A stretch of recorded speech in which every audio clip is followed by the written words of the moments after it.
Hey guys, I'm out in White Sands today. Doing a little practicing over the sand dunes using my laser rangefinder and just practicing general, I guess, desert techniques. And that's what kind of stemmed this video. Was I kind of wanted to go over, after living here in the Southwest for a few years, some hot weather, arid climate considerations. So that's what I wanted to go over today. But first, thank you to the sponsors of the channel and the page: Nautilus Ammunitions, Brownells, Locks and Company, Rec Pack, War Dog UK, and MRE Mountain. Thank you to them for providing and sponsoring and helping run the page and channel. I really appreciate their help. And go to my link tree. I'm going to try and put it in the YouTube page, but the link tree on Bushplaid on Instagram has the links to all those pages with all the discounts that they offer through my discount code. So thank you to those guys. All right. So hot weather considerations. Because it's so hot, I'm going to go over them relatively quickly. Today I'm not wearing cammies. I'm wearing shorts and a t-shirt out here. Just sunscreen, but that's one of the topics. So here, first topic is water in a hot weather environment. Water and, I guess, supplemental electrolytes. So first thing, they say you need roughly a gallon of water a day. Just in general, about a gallon and a half in a strenuous, arid environment. From personal experience, because everybody likes to bring up that one time last year I stopped a day overnight trip by myself because of how dehydrated and just hot and miserable it was. Somehow that's a negative thing. Well, that trip I brought just shy of 3 gallons of water, and by the end of the trip I had drank 6 quarts. 3 gallons of water is 12 quarts, so I had drank half of my water in just the day I was out there. And the one issue with that, and I learned from that, was supplementing my electrolytes. So what I've learned and what I've used and what I use here here in the Southwest, in my experience: liquid IV, Gatorade or Powerade powders, not pre-mixed but powders, and salt tablets. Now, the only reason I wouldn't necessarily recommend salt tablets all the time is because, and the reason they stopped using them generally, is because, like what happened to a lot of the guys in the Pacific Theater during World War II, they had got kidney problems because of the amount of sodium that salt tablets put into your system. But that's also the caveat to that, is also during World War II, like in the Pacific Theater and early Vietnam, they were having guys drink a whole quart of water and taking a salt tablet every time they hydrated, right? So that they oversaturated their bodies with the sodium to potentially counteract the salt loss, the sweating. So that's the issues with salt tablets. I take them, one at the beginning of arduous, strenuous activity, and potentially one at the end, depending on how much you're sweating when you're done. Because you could still be done and sitting in the sun and still sweating your nuts off, right? So water, personally, hydration-wise, it all depends on how much you drink personally. And you also have to get out there and experience dehydration in some form to figure out how much water. I need to drink a lot of water. I always have my entire life. I mean, I love drinking water. So, a gallon is 8 pounds. So 3 gallons, 1 gallon per day is maybe enough for 3 days, but that's an extra 25 pounds to your gear, which in the heat is a lot of weight, right? So that's just, you gotta go out there and learn. You gotta get yourself legitimately. I'm not, disclaimer, I'm not advocating you get dehydrated. I'm just advocating you go out and get hot and work up a sweat and see how much water you actually need to drink in like a 2-3 hour period to figure out how much you potentially will need for movement, right? So there, hydration. Personally, I'd maybe do 4 or 5 quarts for a day, especially if you do have your liquid IV, your Powerade, your Gatorade, your salt tablets and stuff like that, your glucose, eating glucose whatchamajigs, that might help, right? Depending on how much your body loses, right? Next thing, sun protectant. Obviously, I'm out here in my shorts. My t-shirt today is very hot. When we first came out here, the sun was not out.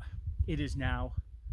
The clouds are gone, and it's not the sunniest I've seen because there's a thin layer of clouds, but it's gotten hot. I put sunscreen on. I don't care about the whole don't wear sunscreen bullshit that's going on right now. If you're in a t-shirt, and shorts, long sleeve shorts, you want to protect your exposed skin. I mean, if you can, cover up. Use a shemagh, use long clothing, thin clothing, fine, cover up with that. But if you are out there and you don't, how do I word it? You don't have to facilitate covering up, camouflaging completely, like you can wear shorts. Wear shorts because you won't get as hot, you won't overheat, you won't have to drink as much. You can cami your legs, not necessarily as much here, but you can paint your legs brown. That's also personal preference. At least if you're wearing full camis, at least cover your hands, your face, and your neck, because anywhere that's exposed that can get a sunburn, that potentially will blister with how intense the sun is in a desert, arid environment. Any exposed skin will legitimately, if you get a bad enough burn, will blister and can cause more problems, not only for yourself, but your group farther down the line, treating that, infections, sand, dirt getting in it. So be smart. Wear sunscreen on your exposed skin. Layer if you want to, like the Bedouins and the Berbers do, and the Bedouins and the Bedouins and the Berbers, right? Yeah, the Tuaregs, whatever. All those African nomadic tribes, or not African, desert nomadic tribes, they layer up. So protectant footwear. As you see, I'm wearing my sandals today. I would, depending on what your group is, how fast you need to move, and how hot, what kind of desert you're in. This sand isn't necessarily that hot, but in darker sand it is very hot, and you can feel it in your feet. It your shoes and your socks retain the heat. There's a reason why the Israelis issue/wear sandals, not necessarily on frontline operations, but especially on coastal and desert operations. Might not be complete combat operations, but they do issue sandals to their soldiers. And there's a reason why the Viet Cong, they were in the jungle obviously, but there's a reason why the Viet Cong wore those those easily to replace tire tread sandals in the jungle. And that was because, 1, easy drainage, 2, you don't want to keep the heat contained around your feet. And there's a foot care thing, piggybacking off of my foot care post I did on Instagram last week or so, taking care of your feet. It's all environmental too, because to be honest, I'd be out here in a full set of cammies, but I potentially would wear sandals just to keep my feet cool. Now, they don't need to be black sandals. They could be a lighter colored sandal if you can find them and whatnot. But that's another exposed skin. Back, if I'm in my chocolate chips out here, but I'm wearing my sandals, back of my hands, tops of my feet, back of my neck and face, covered in sunscreen to make sure it doesn't get blistered and burned, because it's the last thing you want is fucking sunburn on your feet, and I've had that and it sucks. So footwear, I'd put lightweight, breathable footwear if you can have that type of gear, whether it's issued or not. Lightweight and breathable sandals, especially when you're done. If you can bring a pair of 99-cent fucking shower shoe flip-flops for your bivouac area when you're done, if you're not wearing open shoes in a movement through the desert, definitely worth its weight, 99-cent shower shoes, to be able to just take your socks and shoes off and walk around your bivouac area in just flip-flops, right? Hydration, sun protection, footwear, food. you want as much wet food as you can bring. If you can bring MRE entrees, if you can bring MRE applesauces and fruits and stuff, you want as much hydration in your food as you can get. You do not want to bring freeze-dried meals out here, out into the desert, and then have to utilize your precious ounces of water to rehydrate your food. Because the other problem with that, oh, well, I'm not going to use my water, I'll drink my water.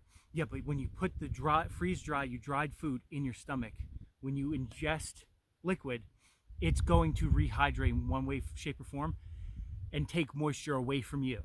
It's a fact. I've experienced it eating freeze-dried food out here and felt bloated because I ate it dry and then I drank the water, and it doesn't save you any time. So as wet a food as you can get, MRE entrees, applesauce, a plug rec pack, you add the water to it, but it becomes a pudding.